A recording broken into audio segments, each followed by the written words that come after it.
1 Reis, capítulo 19.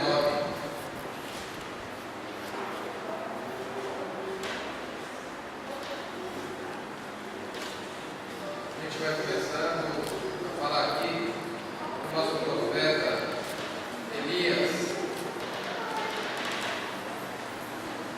1 Reis, capítulo 19, versículo 9.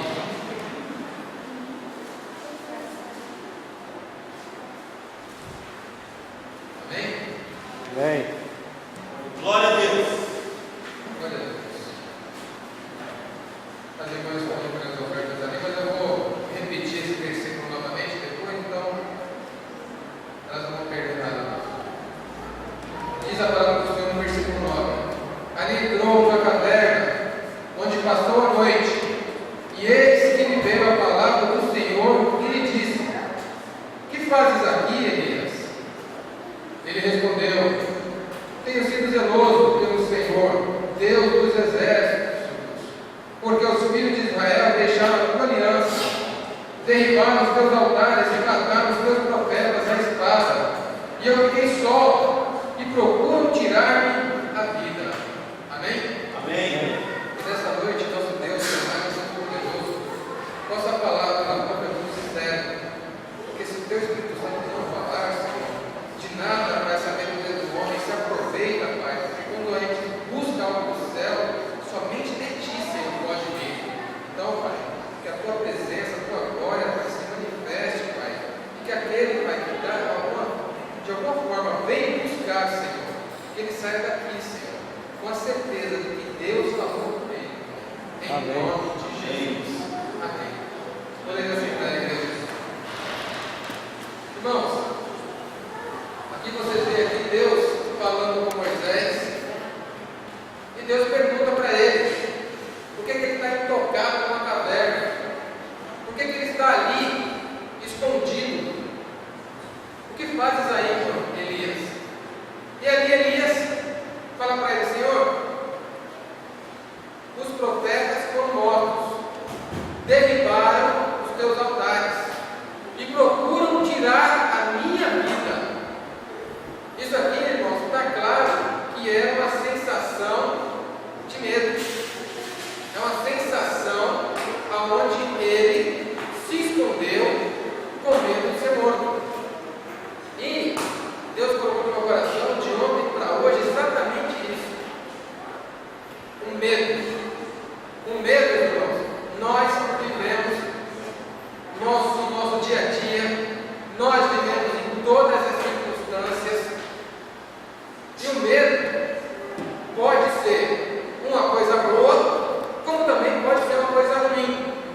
Vai depender exatamente de que medo nós estamos falando e de qual sentido esse medo vai proporcionar em nossas vidas.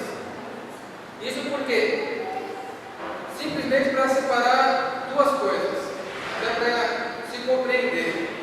Um medo ilimitado, um medo onde a gente muitas das vezes sente, mas ele não nos coloca numa situação de estátua, uma situação que tira de nós nosso pensamento, onde tira de nós nosso movimento, onde tira de nós nosso ânimo. Esse é o medo que todos nós sentimos. Mas existe um medo que ele é mais profundo, e aí se chama-se fobia. A fobia já é um medo exagerado, já é algo que tira a pessoa exatamente de uma condição onde muitas das vezes ela sofre o que se chama de síndrome do pânico. A pessoa tem fobia de muitas coisas, mas eu vou ficar nessa parte do medo, aonde nós temos esse medo, e não é ruim, muitas das vezes vai nos levar a uma condição boa, que é o que nós vamos ver personagens da Bíblia aqui vivendo, como também de outra forma, a gente vai ver que esse medo também obstrui, muitas das vezes, a própria bênção do Senhor na nossa vida. Elias aqui, não é novidade a gente falar que Elias é um profeta abençoado, que Elias era um homem que Deus falava com ele, que Elias era um homem que orava e Deus respondia. Porque, imagine vocês, a gente está com essa chuva desses dias aí,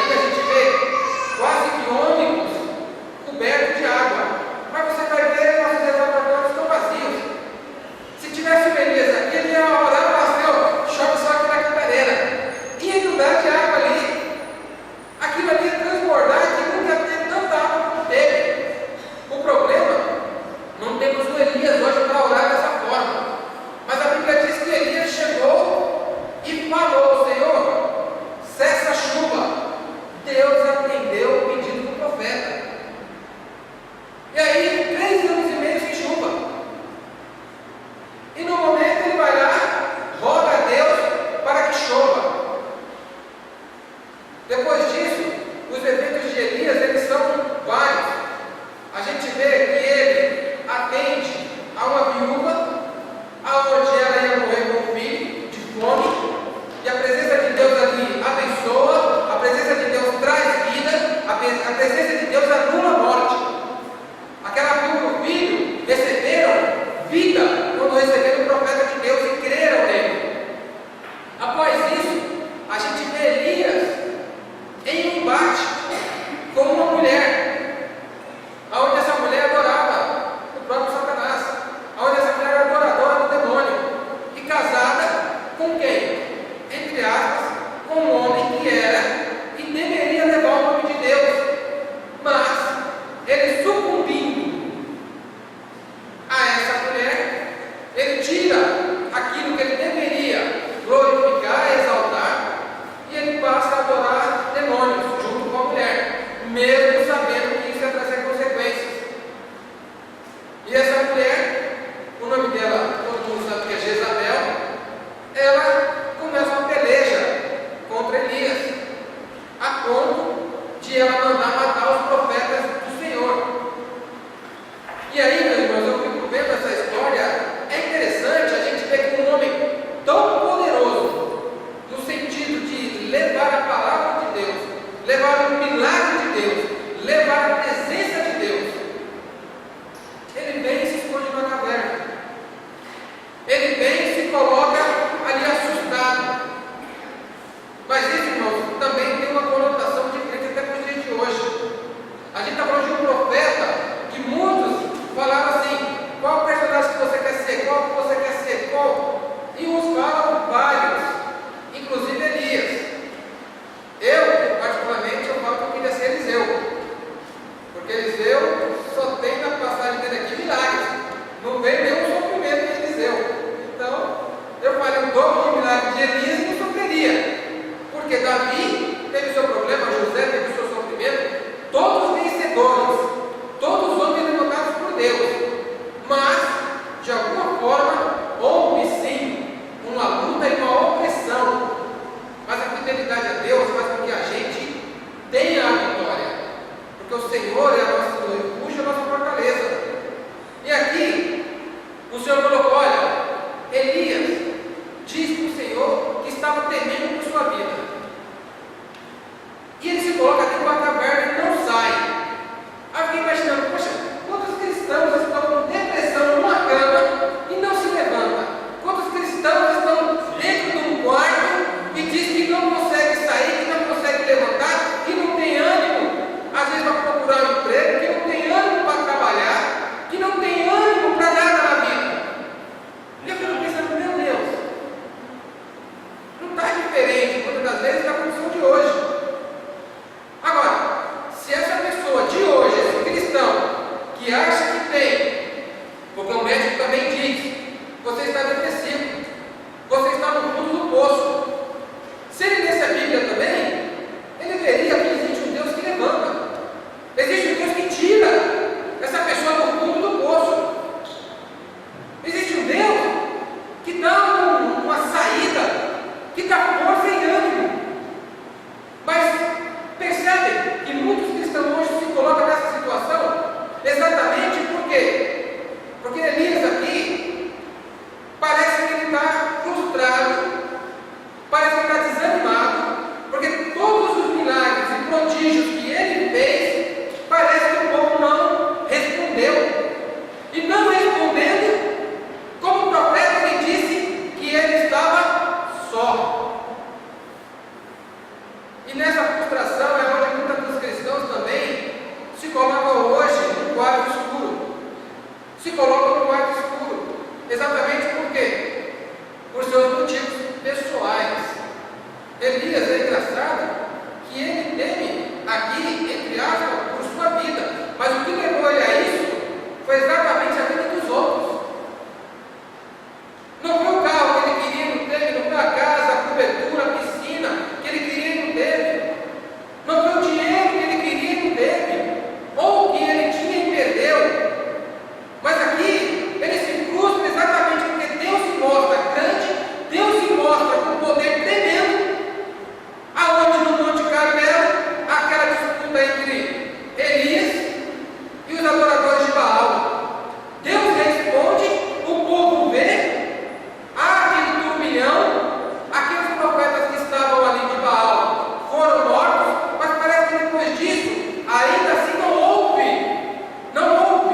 gente está vivendo hoje essa crise.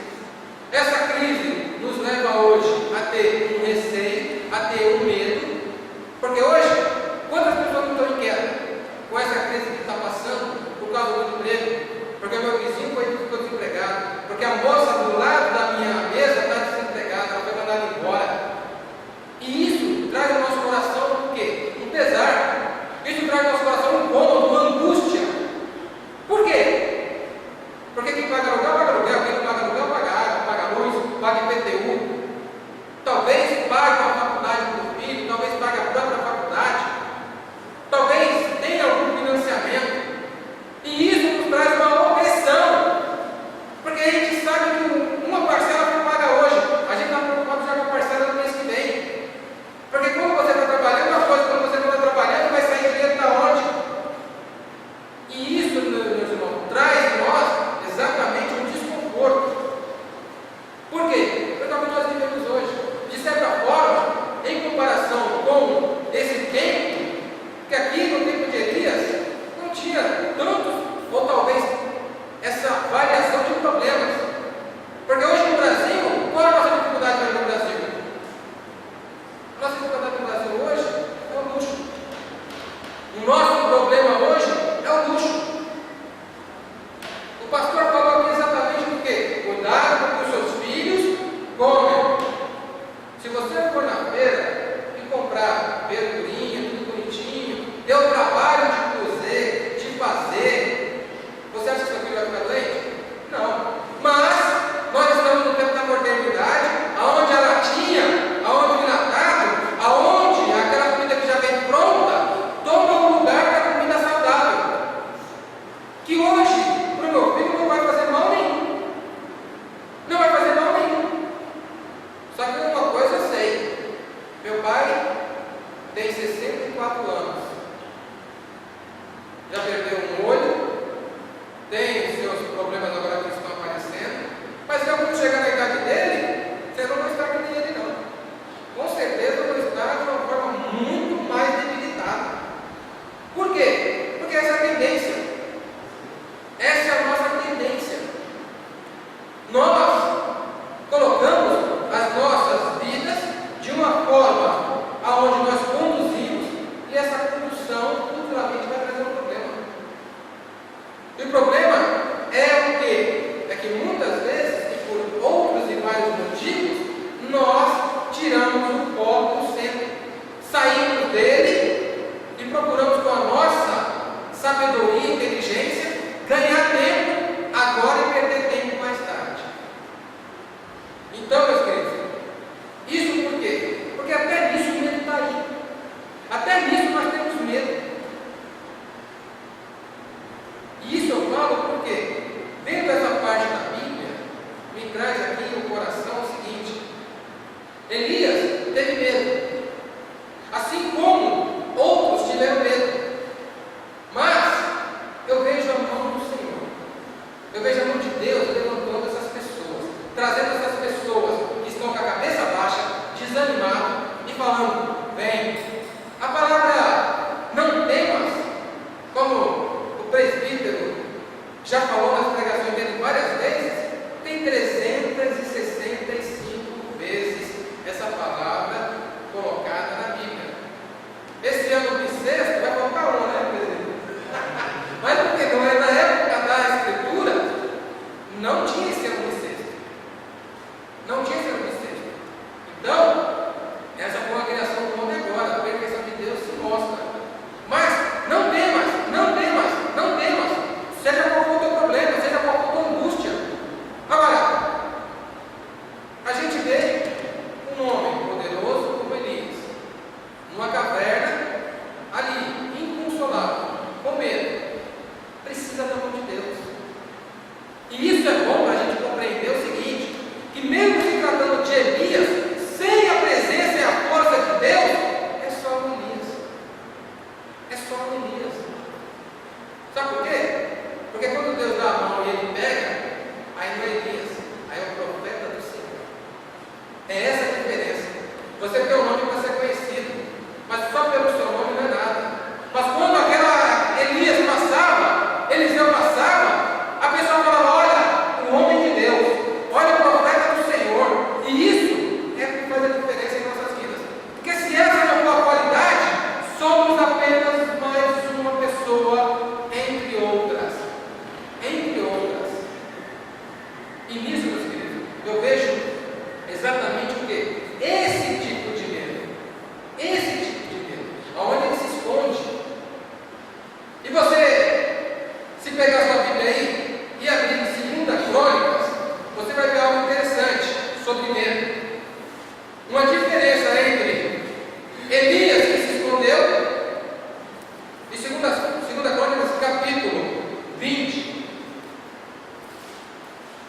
Versículo 3. Aqui fala do rei Josafá. E no versículo 3, meus queridos, então Josafá temeu. Se você olhar na sua Bíblia, a versão vai estar diferente. A minha, então Josafá teve medo. Agora, olha o medo que Josafá fez com ele. Então Josafá temeu, pôs-se a buscar o Senhor e apregoou o jejum em todo o Judá. E Judá se ajuntou para pedir socorro ao Senhor. Também de todas as cidades de Judá vieram para buscar o Senhor. A resposta do Senhor está mais à frente. Sabe o que o Senhor falou para Josafá? Ia ter uma guerra. Os moabitas e os amonitas estavam querendo guerrear. Sabe quantos homens de guerra Josafá tinha? 1.160.000. Vocês acham isso pouco? Sabe o que o Senhor falou para ele, depois dessa oração? Você não vai pelejar. Você vai ver a minha glória. Aleluia. Você vai ver o meu poder sobre esse povo. Continuando essa leitura, meu irmão, você vai ver que Josafá, com todos aqueles homens, ele assistiu o Senhor pelejar. Nenhum pai de família naquele dia, ao mando de Josafá, matou ou perdeu a sua própria vida, deixou mulher e filhos. Nem o homem de Jesus, nem o homem ali dos hebreus daquela época, ou dos judeus, nem o homem se perdeu de Deus, porque o Senhor pelejou. Mas a diferença é exatamente esse medo. Em conversa com o pastor, a gente conversando sobre moto, eu estava com vontade de comprar uma, e ele falou: olha, o medo é bom, porque quando a gente tem medo, a gente vai devagar. Quando a gente perde o medo, a gente acelera. É exatamente isso, muitas das vezes, que faz a nossa vida cristã ir para frente ou parar. Ir para frente ou parar. Então, medo, vocês veem aqui, de uma certa forma, ele não é ruim, ele é bom. Nos deixa cautelosos, nos deixam mais vigilantes. Porque se a gente compreendesse realmente todas as armadilhas do inimigo, a gente teria um receio, um temor. E com isso nós oraríamos mais, vigiaríamos mais e colocaríamos mais atenção na palavra do Senhor. A diferença é, esse medo só vem quando a situação, a circunstância nos envolve. Só aí aparece. Porque é o exemplo da moto, enquanto eu estou acelerando e estou acelerando, eu não tenho medo. Agora, no momento que eu vejo a iminência de cair, o medo é distante. O medo é na hora, é ali. A gente às vezes não se dá conta até que aconteça. Então, esse medo, muitas das vezes, tem que fazer com que a gente tenha, sim, cuidado, zelo com o que nós fazemos, com o que nós falamos. Por quê? Porque tudo isso vai influenciar a minha vida e a dos outros. Se eu não tiver compreensão para dizer para os meus irmãos que a palavra de Deus diz que a gente tem que ter temor ao Senhor, e esse temor leva o sentido do quê? Medo de Deus? Não. Já foi explicado pelo pastor aqui na escola dominical, entre outras circunstâncias.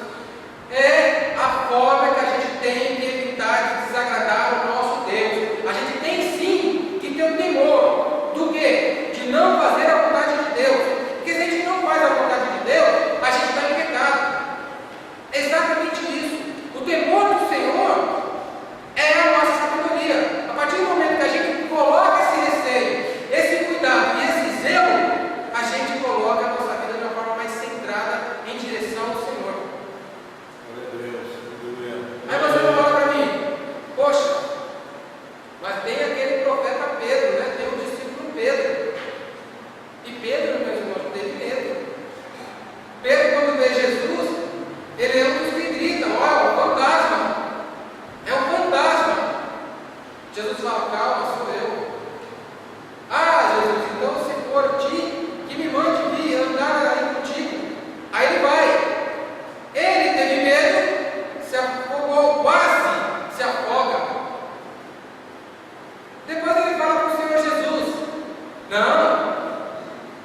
deixar que os soldados te peguem, que matem o Senhor, ele diz que daria a própria vida.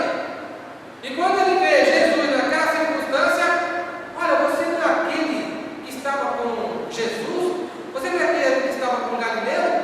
Você não é aquele que estava com Nazareno? Não, não sou eu. Ele estava com medo. O mesmo medo de Elias. E ali, ele tem medo pela sua vida? Não, não sou eu, não sou eu, não sou eu. Até o momento, meus queridos, que depois o Senhor Jesus vem ter com ele e enche de vida, anima aquele espírito abatido. E isso por quê? Quantos irmãos na igreja não vivem hoje uma vida desanimada, abatida? Exatamente, não porque a sua vida está em perigo. E esse é o problema. Nós estamos num país onde adorar é permitido, onde exaltar o nome de Jesus é permitido. E muitas das vezes o que a gente vê é mais escárnio, é mais gracinha do que a própria adoração em verdade. A gente vê muitas das vezes o Facebook, o Twitter e outros meios de comunicação não dá a atenção devida e faz até zombaria. Como também a gente vê, às vezes, dentro da própria igreja, manifestação exatamente de homens, aonde a presença de Deus não está. E parece que as pessoas não têm medo. Mas não tem medo também pela circunstância. Bora num país onde é permitido adorar e zombar. Adorar e zombar. Até o momento que realmente tiver encontro com Deus. Esse encontro com Deus vai tirar exatamente essa condição de zombaria. Ele vai entender que todos aqueles atos que ele fez, ele vai ter que prestar contas ao Senhor. Agora, compreendam isso. Os discípulos de Jesus tiveram medo. Tiveram medo. Irmãos, a nossa vida, muitas das vezes, as angústias, elas vêm e parece que é um cobertor. Elas nos cobrem. E de forma que a gente parece que não enxerga nada realmente. Não tem condição de fazer nada. A gente se sente impotente. A gente se sente, parece que sem chão. Não consigo dar um passo. Amém. Mas essas pessoas têm que ouvir que o poder de Deus libera. Que o poder de Deus dá força. Que o poder de Deus tira do quarto escuro. Tira de uma cama. Porque se isso não for, meu irmão, não adianta médico, não adianta remédio, não adianta nada disso. Um cristão que não compreende que o quê? Que essa prisão sem grades é uma armadilha de Satanás, e o cristão não dá ouvido à oração de um irmão, não dá ouvido à pregação do pastor, ele vai continuar ali. E muitas das vezes buscando dentro de um tratamento médico, que no final não vai dar em nada, porque a coisa é espiritual. É espiritual. Porque o problema dele é dinheiro? Amém. Amém. Passou-se um tempo, ele ganhou bastante dinheiro. Mudou alguma coisa a vida dele? Mudou o ânimo dele? Não. Ele só tem dinheiro. Ele só tem dinheiro. A prisão continua. Se sente infeliz. Não tem amigos verdadeiros. Muitas das vezes, por essa condição, ele próprio atraiu doenças que nós já sabemos que tem. Hoje a doença do momento é o estresse. Ela traz várias doenças. E tudo isso por quê? Às vezes por um certo medo, aonde a gente deixou de procurar a Jesus, de dar ouvidos à palavra do Senhor, e entender que se homens da Bíblia tiveram esse tipo de sentimento, nós também podemos ter. Agora tem que ter a segunda parte. Se Elias foi levantado por Deus de dentro da caverna, se Jesus chegou com Pedro e falou: Pedro, tu me amas? Pedro, tu me amas? Pedro, tu me amas? Isso também tem que acontecer com a gente. Isso também tem que acontecer com você. Isso também tem que acontecer com o teu parente que está nessa hora, nessa circunstância, de falar que não tem jeito, que não tem saída, que a minha vida não prospera, que a minha vida parece que eu só vou para baixo e não ando para cima. Exatamente por quê? Porque a pessoa não entende que homens assim também tiveram dificuldades.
medo, receio. Como seria o coração de José? Mas, graças a Deus, José não estava livre do sofrimento, assim como eu não estou, vocês não estão. Mas tem a vitória que José carregou e ela serve para você, serve para mim. Tem aqui o ânimo que Deus deu a Josué.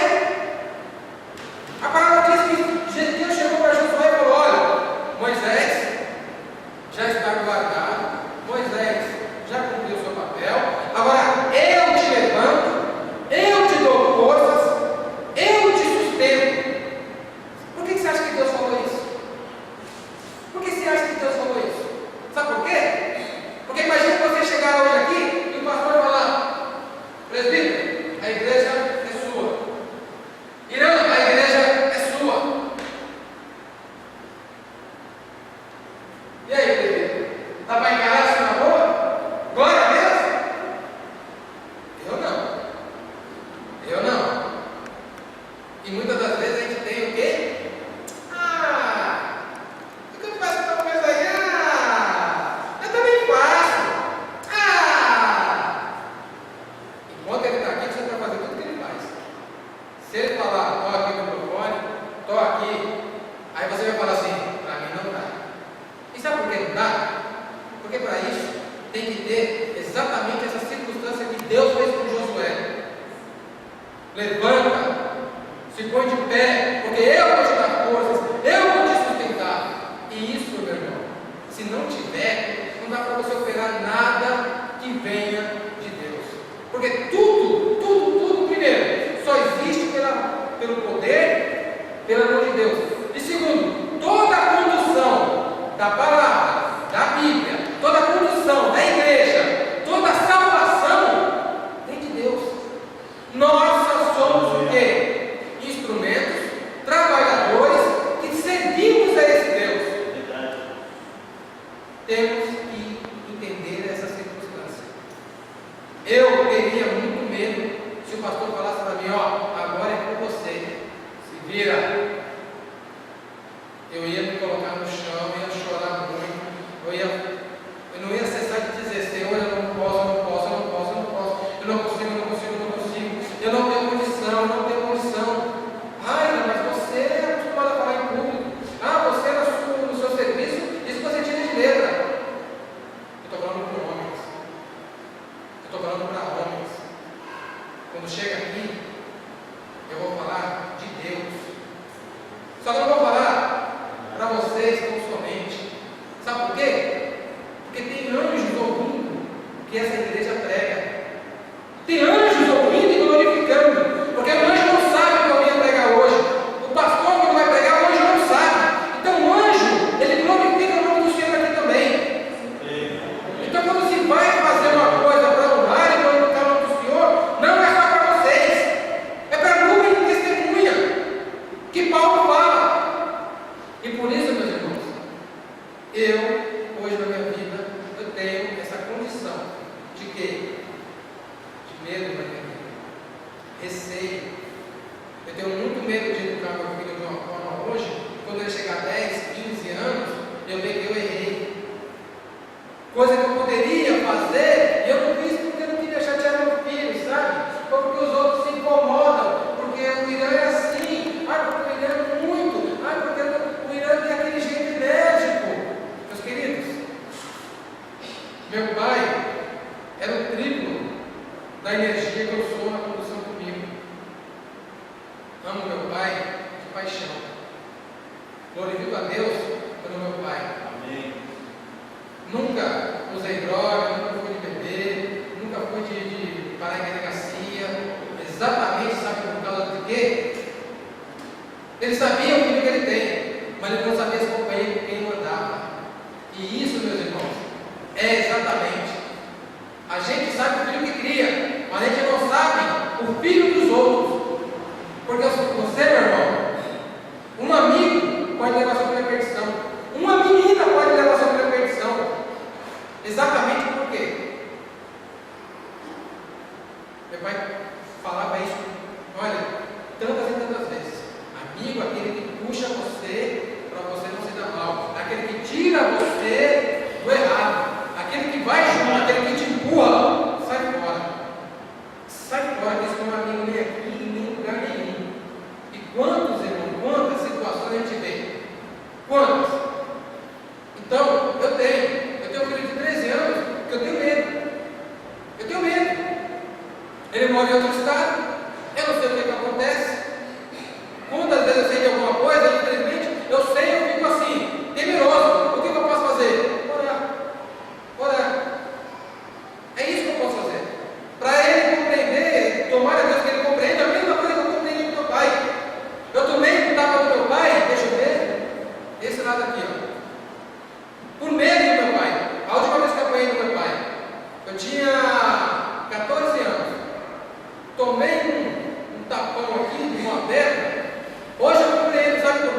Medo.